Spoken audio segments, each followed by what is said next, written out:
Starting the day in the new park, and what do we have? It is a painted rock. No tag on the back. First good signal of the day, and we have what looks like an earring. I hate it when they do this. Yeah, that's an earring, but it's that's not gonna be real. Not with a stone that big. But we'll have a closer look at it when we get back. This signal here was a solid 77, and what we have is a Boy Scout or Cub Scout neckerchief ring. Here's the first quarter of the day. Alright, here's an object on site. It's a pin. Let's see what it says. It says bear. A snail. Chuck E. Cheese token. This signal's bouncing between 82 and 83. It's probably a dime, but it's a little high for a dime.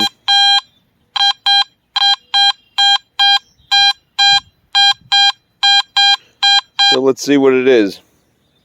Pinpoint.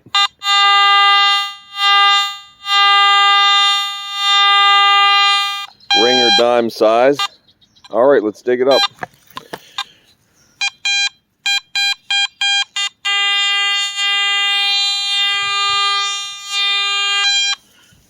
Right here. Let me see if it's close to the surface first.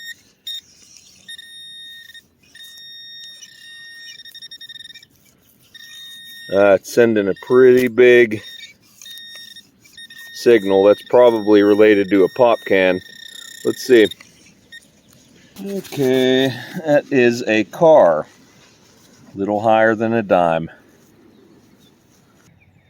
Alright, y'all want to hear a good signal? This is a solid 65. It's partially on the surface, and my guess is this is going to be high carat. That's what a good signal sounds like. Oh my goodness. Let's pinpoint it. That's the size of a ring. Where is it? I'm going to take this off the mount. Look at that. This is exciting. I've been toiling and toiling with all kinds of foil all day. Oh yeah, that's it. I'm done for the day. I'm done. I don't need to do anything else. Well, this ring is not marked with a carat. I'm going to guess that it's 14. It just has that overall look to it. I'm going to test it with 4 grades of acid: 10 carat, 14 carat, 18 carat, and 22 carat. I'll rub a line of the gold on the stone and then drop starting with 10. If that passes, go to 14, and then so forth. So we're going to see exactly what kind of gold this is made out of. Okay, the first thing that I'm going to do is I need to get a rubbing on here.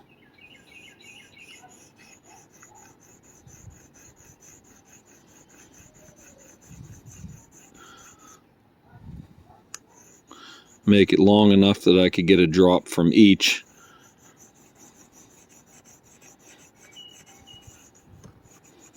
I'm probably doing this too hard, but I'm not a jeweler. Let me get my chemical gloves on. And we're going to put 1 drop of each across this line until we see something dissolve. Okay, 10 carat.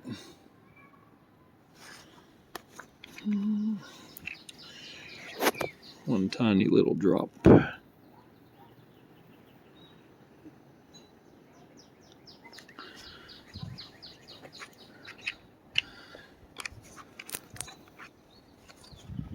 And what I am seeing is absolutely nothing dissolve. So my suspicions are 14. Got the 14K acid here. one minuscule little drop.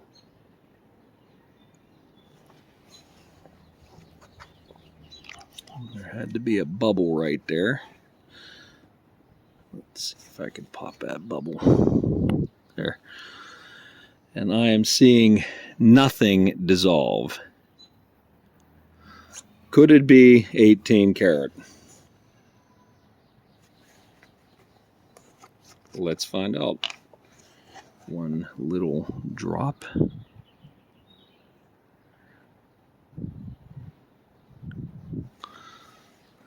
Okay. Let that settle for a second. Looks like it's got pretty good integrity. It is deteriorating a little more than the 14K. So this is probably going to be 18 karat. Let me do a 22 karat, which is the highest one I have.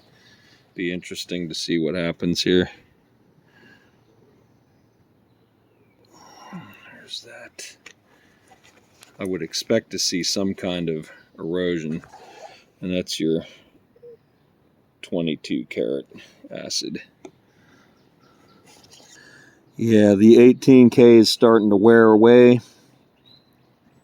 The 22, I just did that, and that's starting to wear a little bit. I'm surprised to see how much is there. Maybe I put more than enough on there.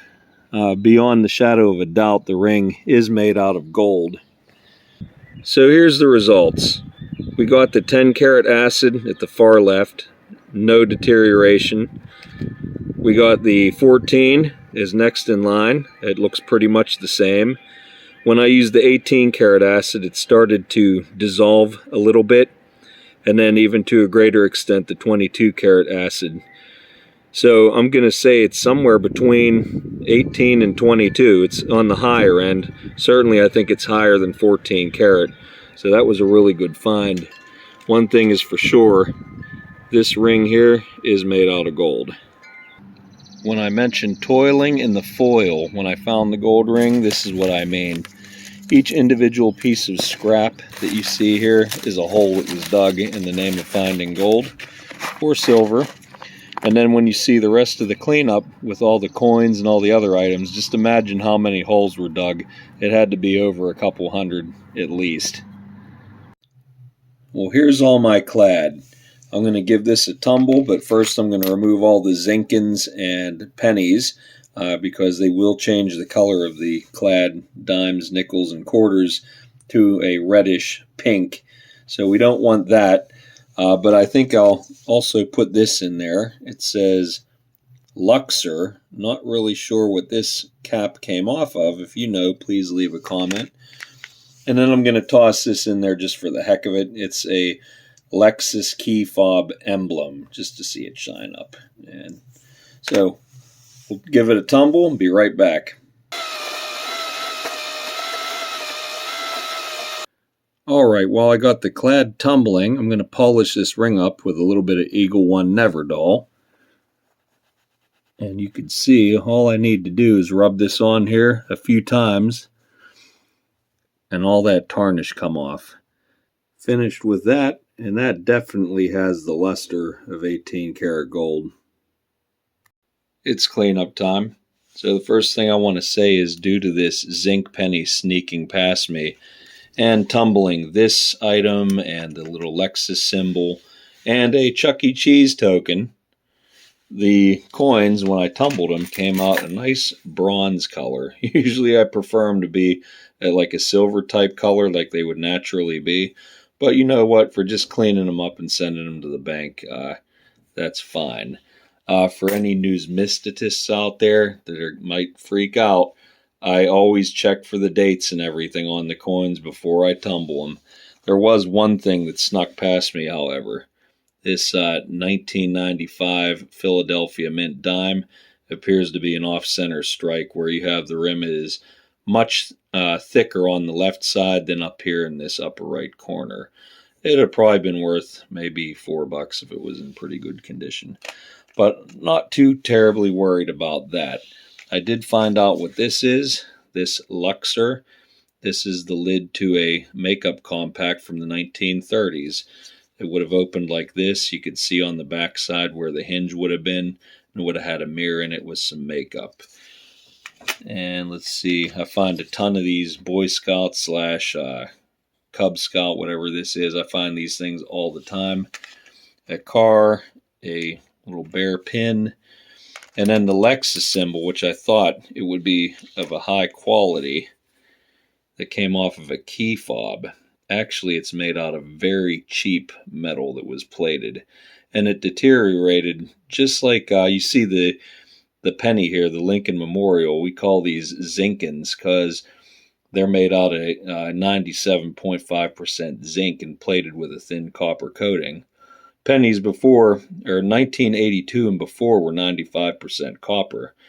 Now they're just made out of garbage metal. They're not, whatever. But the Lexus symbol, it had the same fate as the Zinkin. So that's where that stands.